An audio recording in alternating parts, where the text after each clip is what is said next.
Bonjour à tous et bienvenue dans ce troisième épisode de Bracas. Après vous avoir présenté deux talents français, à savoir Paul Sexas et Célia Géry qui vient tout juste de devenir championne du monde espoir, il est l'heure pour nous de se tourner vers l'étranger et de parler d'un talent qui nous vient du plat pays. Tout récent, deuxième du Tour de l'Avenir derrière Paul Sexas, vainqueur de la Ronde de l'Isère 2025, une épreuve au calendrier espoir particulièrement renommé, vous l'aurez sûrement deviné, nous allons parler de Jarno Vidar. Comme vous commencez maintenant à en avoir l'habitude, je vais commencer par vous raconter le moment où j'ai découvert Jarno. Comme beaucoup de suiveurs assidus, je l'ai découvert lors de sa deuxième année chez les juniors. Cette saison-là, il a multiplié les succès. Kuurne-Bruxelles-Kuurne Junior, le Tour des Flandres Junior et surtout la Classique des Alpes où il s'était offert Paul Sexas au terme d'un sprint à deux. Avec les quelques références que je vous ai données sur ses résultats cette année et dans ses années juniors, vous l'aurez sûrement compris, c'est plutôt un grimpeur et son physique le laisse deviner. Sous la toise, il ne dépasse pas les 1m66 et d'après les infos que j'ai, son poids de forme serait aux alentours des 51-52 kg.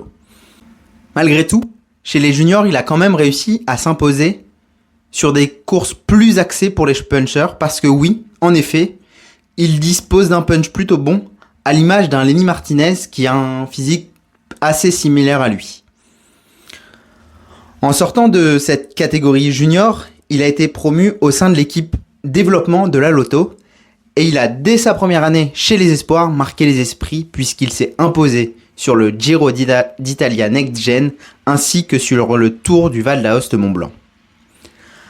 Avec tous les résultats que j'ai cités dans les catégories junior et espoir, la question que l'on se pose aujourd'hui, c'est que va-t-il donner chez les grands ? Mais avant de passer à l'échelon supérieur, une échéance importante arrive pour lui, puisqu'il se présentera certainement comme le favori des championnats du monde espoir qui vont avoir lieu demain à Kigali, au Rwanda. Pour la petite info, on attend plus de 3500 mètres de dénivelé positif sur la seule course espoir. C'est dire le chantier que ça peut être. 2026 sera alors sa première année chez les grands puisqu'il sera promu dans l'équipe première de la Lotto. Ce sera pour lui l'occasion de se tester à l'échelon World Tour sur les plus grandes courses du calendrier. Et selon moi, avec ses qualités de puncher grimpeur, il pourrait briller sur les Ardennaises que sont Liège, Bastogne-Liège ou la Flèche Wallonne. Cependant, dans le futur, il a, d'après moi, un peu trop de lacunes pour pouvoir rivaliser avec des coureurs comme Paul Sexas, parce qu'il roule un peu moins bien. Il a cette régularité qui peut lui faire défaut sur des grosses courses. Mais pour autant, je le vois, pourquoi pas monter sur des podiums de grand tour d'ici 5 ou 6 ans. Ce type de coureur devrait finir sa carrière avec un palmarès bien étoffé, puisqu'il a cette âme de gagneur et sait scorer quand il le faut. Il a ce punch qu'on lui connaît, et cela m'étonnerait guère qu'il finisse avec une ou deux classiques et quelques podiums de grand tour à la fin de sa carrière, voire des victoires sur des tours comme le Giro ou la Vuelta. En tout cas, je vous remercie pour cette nouvelle écoute et je vous dis à bientôt pour un nouvel épisode de Bracas.